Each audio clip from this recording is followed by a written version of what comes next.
So I think in the school system, they don't want us to learn about money because they just want to pump out good employees that do what they're told. I mean, if you look at school, it's opposite of what it takes to be successful in real life.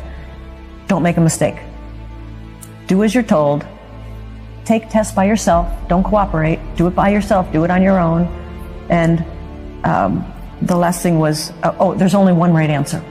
No, there's tons of answers to a problem. So you come out of school scared to death of making a mistake. You do everything on your own. You don't cooperate. There's no synergy. There's no brainstorming. And there's only one right answer. Everybody wants to get the right answer. There's no one right answer. So I think people come out of school paralyzed. I think the school system is criminal in that it kills a child's spirit of learning. You know, a child goes into school all excited about, I'm going to learn and it's going to be great. And then the teacher says, sit down and shut up. Don't talk. We don't care what you're interested in. Did anybody in school ever ask you, did a teacher ever ask you, Brian, what are you interested in? I never did. I never did. So they just teach you what they want to teach you instead of finding out what the child is interested in and teaching to that. So I think kids come out of school scared to death of making a mistake. They come out paralyzed. They don't know what they want to do because their spirit and their creativity has been crushed inside of them. So you almost have to do a whole reprogramming once you get out of school so you can find out what it is that excites you, what it is that where your passion is. When Robert and I had our first date back in 1984, he asked me in Hawaii. Okay. He said, "What do you want to do with your life?" I had been fired twice from the same job out of college, twice. From the same job? Yep. Okay. They fired me and they hired me back and they fired me again. And I knew I wanted my own business. So on our first date, he said, "What do you want to do with your life?" And I said, "I want my own business, but I don't know anything about entrepreneurship. I've never been around entrepreneurs." And Robert said, "Well, I've started several businesses and all of my friends are entrepreneurs." I'm like, "Great, perfect." So 2 months later, I started my first business. But the funniest thought I had coming from an employee was, now my time is my time. I'll do it whenever I want. And I'll have all this free time and it's going to be on my schedule. Wrong. No, you work 24/7. I had no free time. And I'm like, okay, so that was a myth I had. But that was my mindset as an employee, that where you work 9 to 5, now I can get up and I can start at 11. And if I want to work at night, I can work at night. No, you're working, especially when you're starting a business, it's 24/7. Entrepreneurship is not for the faint of heart. It is not. Because you're always pushing the envelope, right? And the purpose of an entrepreneur is to solve problems. So every day something happens and you're like, I didn't expect that. And you got to deal with it. And I also say entrepreneurship is the fast track to personal development. Because every day, right, you're facing something right here. It's like, oh man, and you can't back down from it. You gotta deal with it. They say like 50% of businesses fail. And I think what happens for a lot of first-time business owners, they're coming out of a job. So they're coming out of an employee mindset. And I know this one guy, for example, in Phoenix, Arizona, and he decided he was going to start his own business. And he had been an employee all his life. So what's the first thing he does? He goes and rents a nice office space. Then he buys all the nice furniture. Then he gets a secretary. He hasn't made not $1. And he spends all this because he thinks that's what an entrepreneur looks like.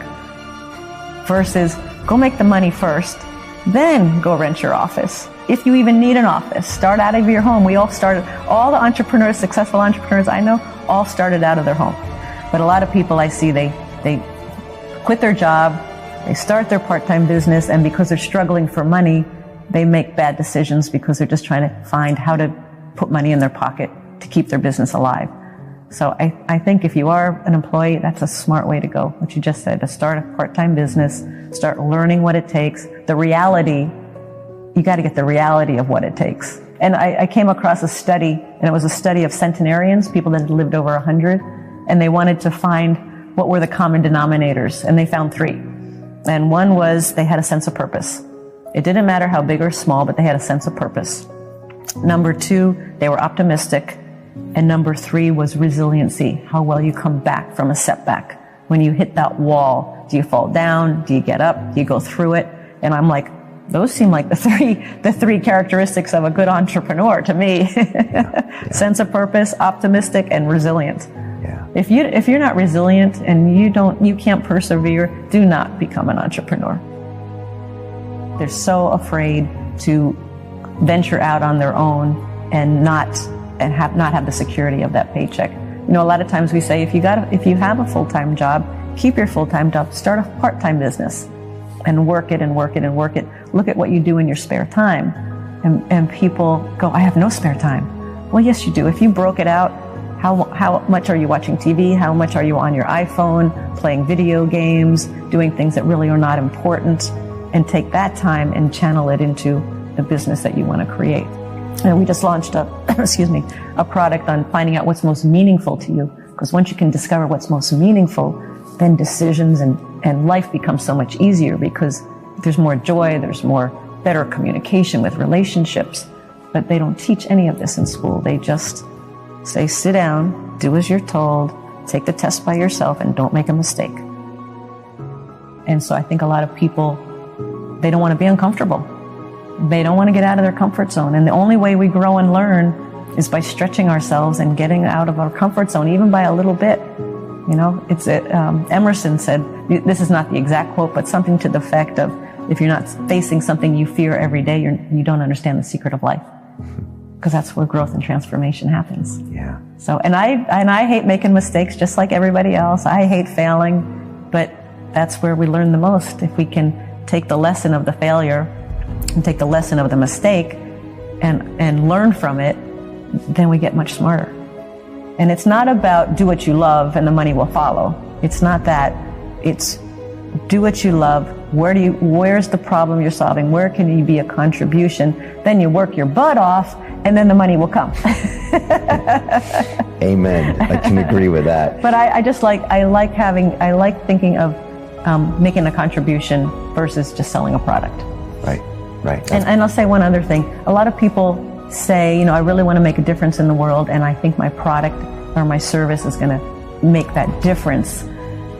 But they're not willing to charge money for it or really turn it into a business. If you've got a product or service and you really feel it's going to help people and help the masses, then you have a responsibility to make your business successful so that people hear about you and to get it out to the world.